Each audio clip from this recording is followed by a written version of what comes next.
Welcome to সৃষ্টি academic online school. আমাদের আজকের আলোচ্য বিষয় কমপ্লেক্স টু সিম্পল এর বেসিক রুলস। আমরা অনেকেই কমপ্লেক্স টু সিম্পল করতে গিয়ে অনেক রকম নিয়ম মুখস্থ করে থাকি, কিন্তু সেগুলো মনে থাকে না। তার একমাত্র কারণ হচ্ছে আসলে আমরা বেসিক বিষয়গুলো জানি না। তো আজকে আমি সেই বেসিক বিষয় নিয়ে আলোচনা করব। তো শুরু করা যাক, লেটস স্টার্ট। দেখো, এইখানে আমাদের আছে একটা নিয়ম আছে, সেটা হচ্ছে দুটি ক্লোজের সাবজেক্ট এক হলে একটি বর্জন করতে হয়, তবে নাউনটি বর্জন করা যাবে না। তার মানে হচ্ছে যদি কমপ্লেক্স সেন্টেন্সে আমরা জানি দুটো ক্লোজ থাকে, একটা প্রিন্সিপাল ক্লোজ আর একটা সাবঅর্ডিনেট ক্লোজ। যদি দুটি ক্লোজের সাবজেক্টই এক হয়, মানে একই ব্যক্তি হয়, তাহলে যে কোনো একটি বর্জন করতে হবে। তবে এই ক্ষেত্রে আমাদের সাবঅর্ডিনেট ক্লোজের সাবজেক্টে বর্জন করতে হয়। পরে বলা হচ্ছে কিন্তু নাউন হলে বর্জন করা যাবে না।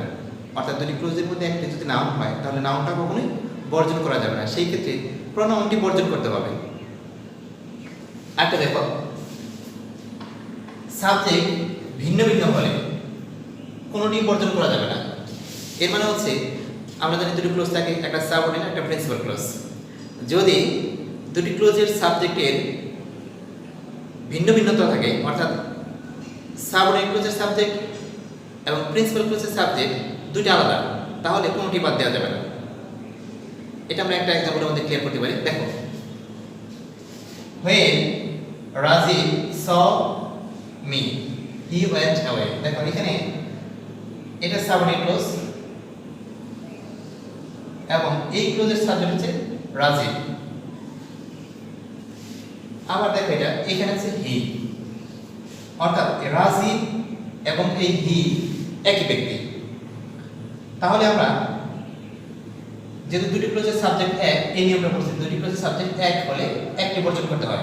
পরে বলা হচ্ছে নাউনটি বর্জন করা যাবে না। তার মানে এইটা আমাদের বর্জন করা যাবে না। তাহলে আমি কি করবো? এটা বর্জন করে দেব।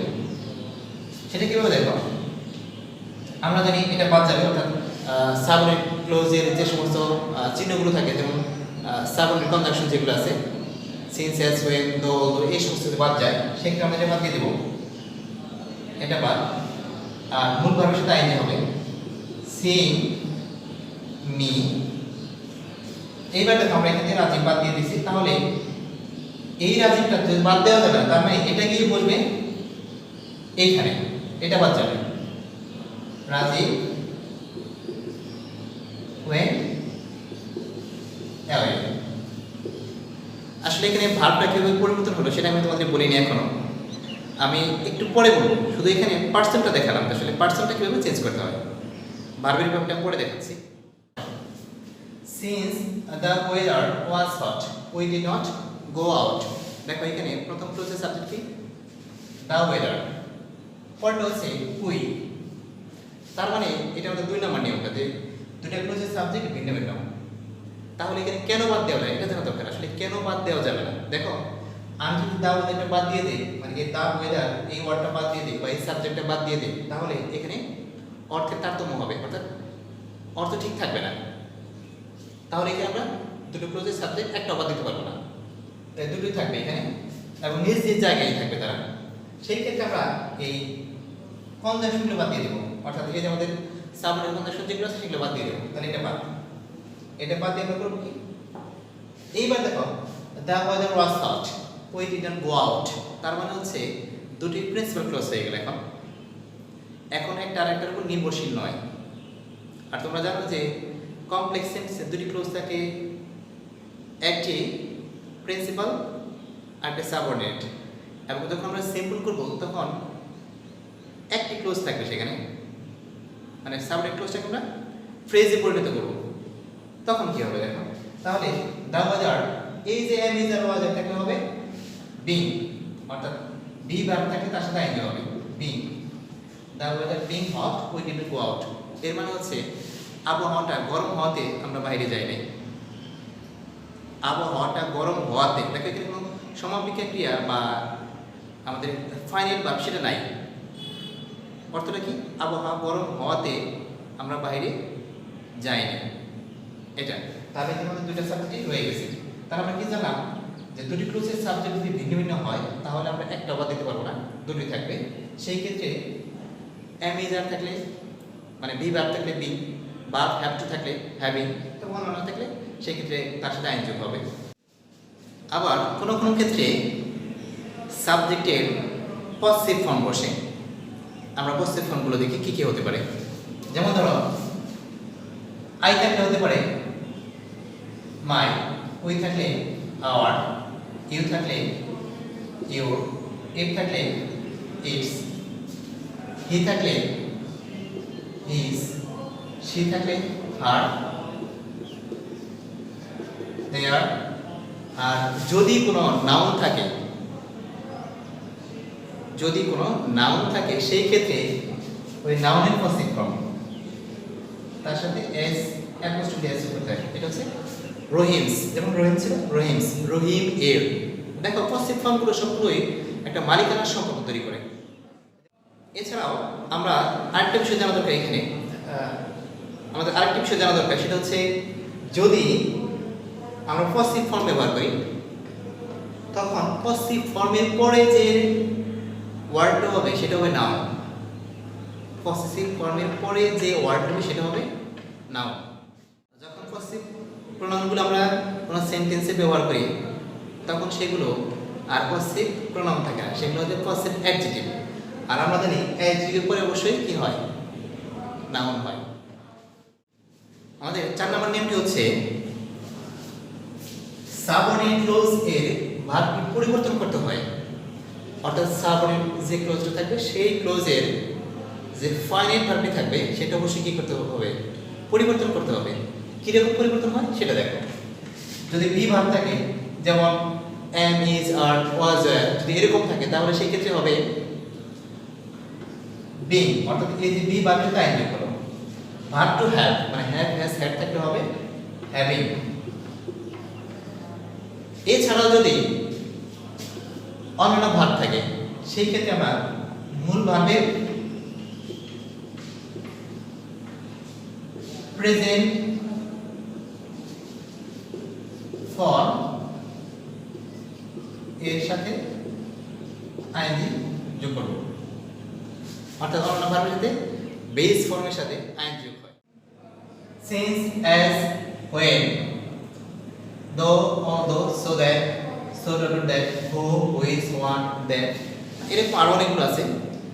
অর্থাৎ যদি আমরা কমপ্লেক্স থেকে সিম্পল করতে চাই, প্রথম শর্ত হলো যে আমাদের এই সমস্ত ওয়ার্ডগুলো বাদ দিতে হবে একেবারে চোখ বন্ধ করে। প্রথমে এটা আমরা বাদ দিয়ে দেব, অর্থাৎ since, as, when, though, although এগুলো আগে বাদ দিতে হবে আমাদেরকে।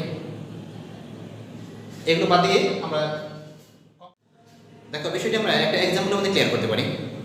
যেমন ধরো as I performed very well I got the first prize।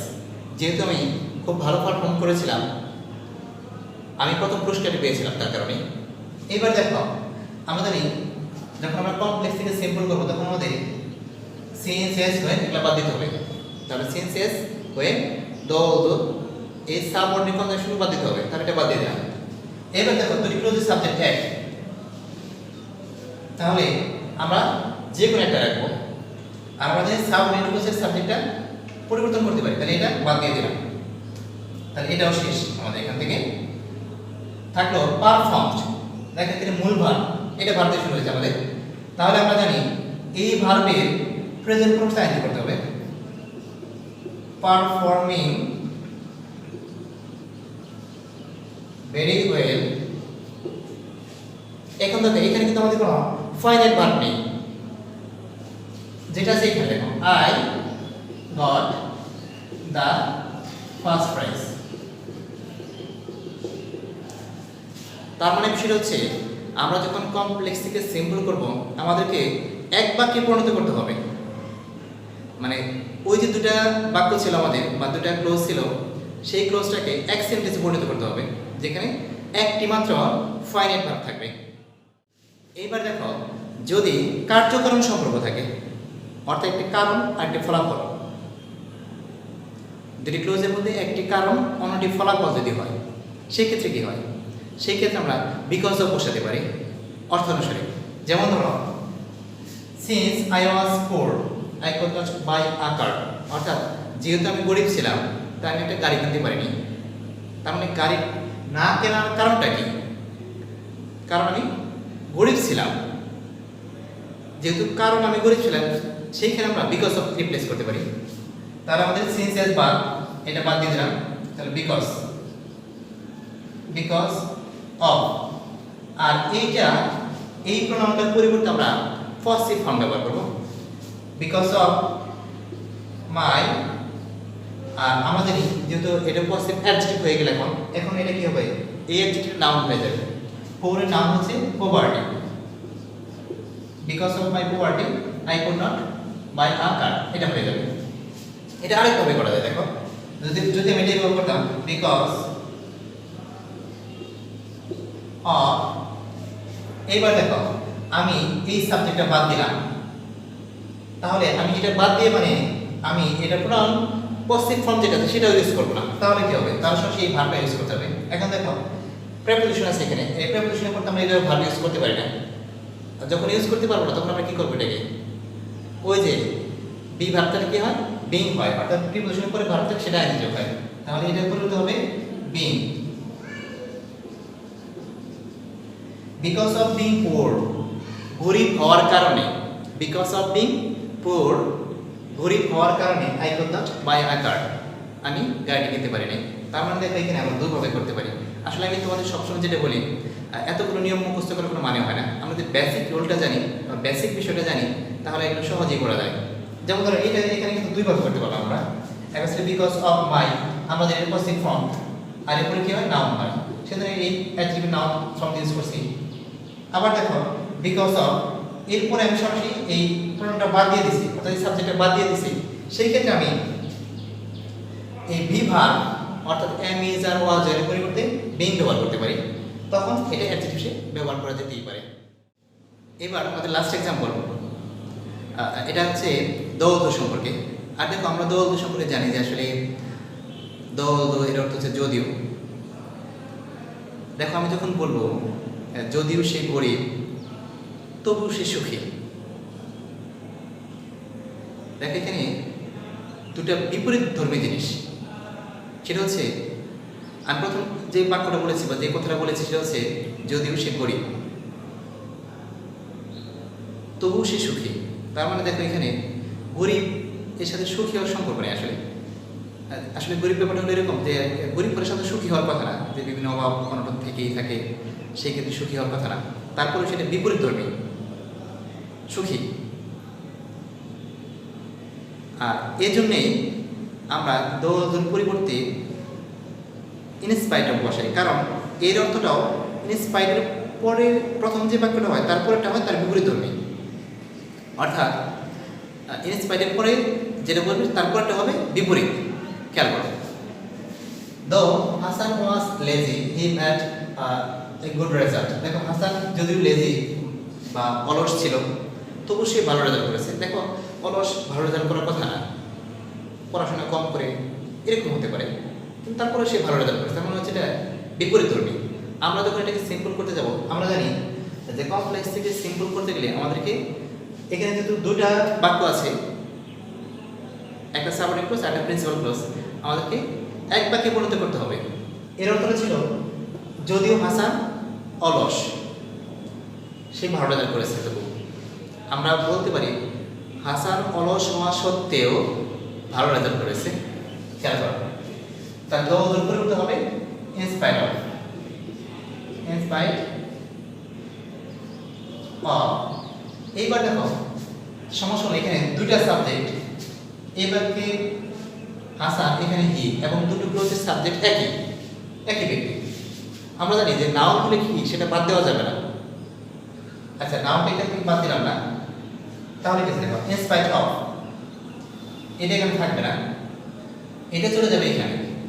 তাহলে আমাদের হলো এটুকু ইনস্পাইট অফ। এখন দেখো ওয়াজ আছে এখানে, তার মানে two be verb.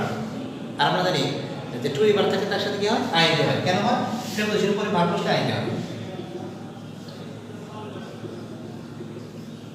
In spite of being lazy, তারপরে এই নাউনটা এই প্রোনাউনের জায়গা দখল করবে। Hasan made a good result. এখন প্রশ্ন হলো আসলে কেন নাউনটাকে বাদ দেওয়া যায় না, প্রোনাউনটাকে কেন বাদ দেওয়া যায়? দেখো, আমি যদি তোমাকে বলি সে খুব ধনী লোক, তুমি কিন্তু বুঝতে পারবে না আসলে কে ধনী লোক, কারণ এখানে বলা হয় না কে। যদি নাম বলি রাজীব সাহেব ধনী লোক, সে প্রতিদিন গরিবদের দান করেন। এখন দেখো রাজীব সাহেব প্রতিদিন দান করেন, এটা বললে বোঝা যায় কে দান করে, কিন্তু যদি সে দান করে, শুধুমাত্র যদি বলি সে দান করে তাহলে কিন্তু বোঝা যায় না। সেই জন্য আসলে নামটাকে বাদ দেওয়া যায় না, প্রোনাউনটাকে বাদ দেওয়া যায়। যেমন এইখানে যদি বলতাম in spite of being lazy, অলস হওয়া সত্ত্বেও সে ভালো রেজাল্ট করেছে, সে কে সেটাকে বলা যায় না, বোঝা যায় না। সেই ক্ষেত্রে আমরা এই প্রোনাউনটাকে বাদ দিতে পারি, কিন্তু নামটাকে বাদ দিতে পারি না। এটাই হচ্ছে কারণ। তুমি যে ক্ষেত্রে যে কোনো ক্ষেত্রে নামটাকে করে বাদ দিতে পারবে না, প্রোনাউনটাকে বাদ দিতে পারো। আশা করি আজকের এই ক্লাসটা তোমরা বুঝতে পারছো। আমি পরবর্তী কোনো ক্লাসে নতুন কোনো ভিডিও নিয়ে হাজির হব। সে পর্যন্ত সবাই ভালো থেকো। আল্লাহ হাফেজ।